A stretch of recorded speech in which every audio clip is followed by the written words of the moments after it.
اعوذ باللہ من الشیطان الرجیم بسم اللہ الرحمن الرحیم۔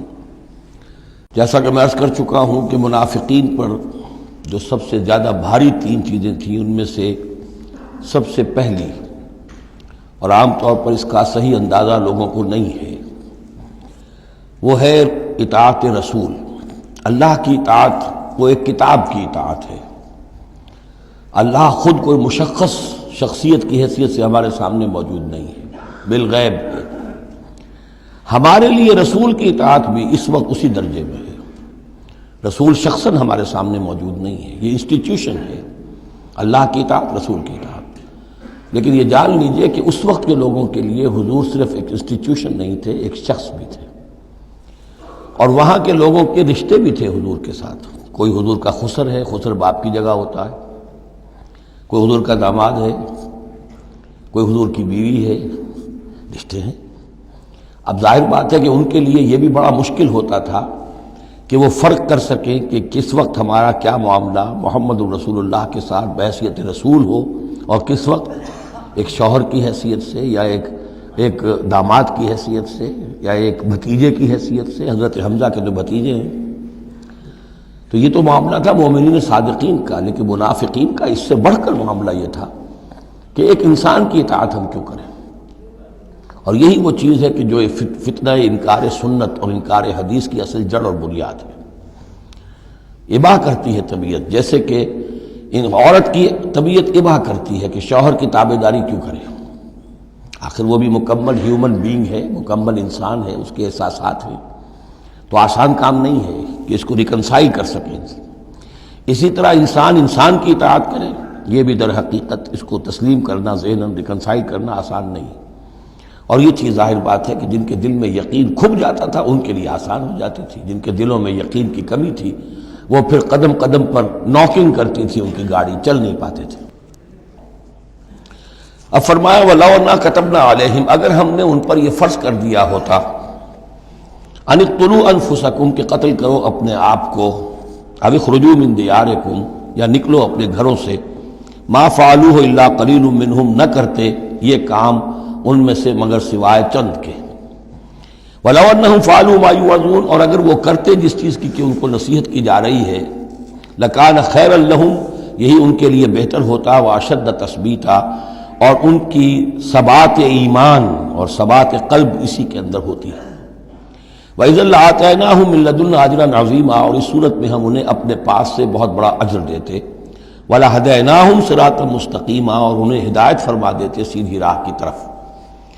اس میں اکثر حضرات نے تو اس کو جو الفاظ ہیں ظاہری انہی پر محمول کیا ہے، اور اس میں بھی کوئی قباحت نہیں ہے۔ اللہ ہمارا خالق ہے، اگر اللہ حکم دے کہ اپنے آپ کو قتل کرو، خودکشی کرو، تو ہمیں کرنی ہوگی۔ اگر اللہ ہمیں حکم دے اپنے گھروں سے نکل جاؤ، تو نکلنا ہوگا۔ تو اس میں ایک اشارہ یہ ہو سکتا ہے کہ جیسے جو تاریخ بنی اسرائیل میں ہم دیکھ آئے ہیں، وہاں یہ تھا کہ جن لوگوں نے بچڑے کی پرستش کی تھی ان کو جو مرتد ہونے کی سزا دی گئی تھی، اس کے لیے الفاظ یہی آئے تھے، ان اقتلوا انفسکم، قتل کرو اپنے آپ کو۔ مراد یہ ہے کہ تم اپنے قبیلے کے ان لوگوں کو قتل کرو جنہوں نے اس گناہ کبیرہ کا ارتکاب کیا ہے۔ تو شاید چونکہ منافقین کا معاملہ چل رہا ہے، اور منافقین کے ساتھ اکثر و بیشتر ایسا ہوتا تھا کہ ان کے خاندان والے، رشتہ دار، ان کے گھرانے والے ان کے ساتھ شامل ہو جاتے تھے حمایت کے اندر۔ تو یہاں بتایا جا رہا ہے کہ بجائے اس کے کہ ان کی حمایت کرو، ہونا تو چاہیے اس کی بالکل برعکس، اور وہ یہ کہ تم اپنے اندر سے خود دیکھو کون ہیں کہ جو منافق ہیں، کہ جو اصل میں آستین کے سانپ ہیں۔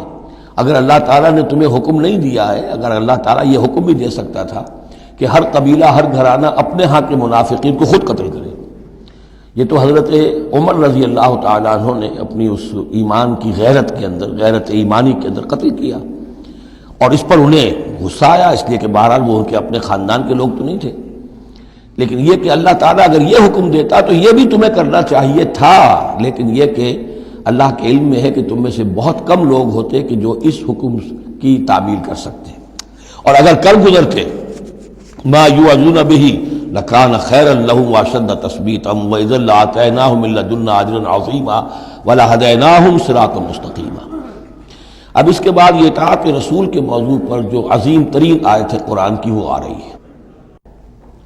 وَمَن يُطِعِ اللَّهَ وَالرَّسُولَ، اور جو کوئی اطاعت کرے گا اللہ کی اور رسول کی صلی اللہ علیہ وسلم، فَأُولَٰئِكَ مَعَ الَّذِينَ أَنْعَمَ اللَّهُ عَلَيْهِمْ، تو یہ وہ لوگ ہوں گے جنہیں معیت حاصل ہوگی ان کی جن پر اللہ کا انعام ہوا، اور وہ کون ہیں؟ من النبیین والصدیقین والشہداء والصالحین، یعنی انبیاء کرام اور صدیقین اعظام اور شہداء کرام اور صالحین، وحسن اولئک رفیقا، اور یہ لوگ تو بہت ہی اچھے ہیں رفاقت کے لیے، یعنی اللہ اور اس کے رسول کی اطاعت کرنے والوں کا پھر شمار ان لوگوں کے زمرے میں ہوگا، وہ جو سورہ فاتحہ کے ضمن میں ہم نے دیکھا تھا کہ اہدنا الصراط المستقیم صراط الذین انعمت علیہم، وہ کون لوگ ہیں انعمت علیہم، اس کی تفسیر ہے یہ۔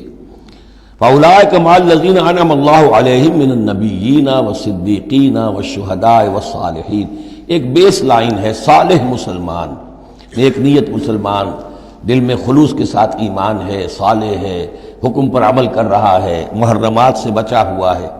اب اوپر اٹھے گا تو ایک اونچا درجہ ہے شہداء کا، اس سے بھی اونچا درجہ ہے صدیقین کا، اس سے بھی اونچا درجہ ہے انبیاء کا۔ اب انبیاء کا درجہ تو رک جائے گا، اس لیے کہ وہ تو ایک وہبی چیز ہے، کسبی چیز نہیں تھی، لیکن یہ دو درجے تو ابھی موجود ہیں کہ انسان اپنی ہمت سے جتنی محنت کرے، جتنی کوشش کرے، وہ شہادت اور صدیقیت کے مراتب تک فائز ہو سکتا ہے۔ یہ مضمون پوری وضاحت کے ساتھ آئے گا سورہ حدید میں انشاءاللہ۔ ذالک الفضل من اللہ وکفی باللہ علیما، اور یہ اللہ تعالیٰ کا بڑا فضل ہے جن لوگوں کو آخرت میں ان کی معیت حاصل ہو جائے۔ وتوفنا مع الابرار، اے اللہ ہمیں موت دیجو اپنے ابرار بندوں کے ساتھ۔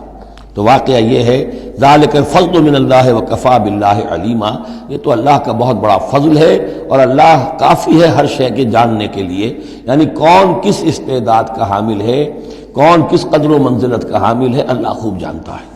صدق اللہ العظیم۔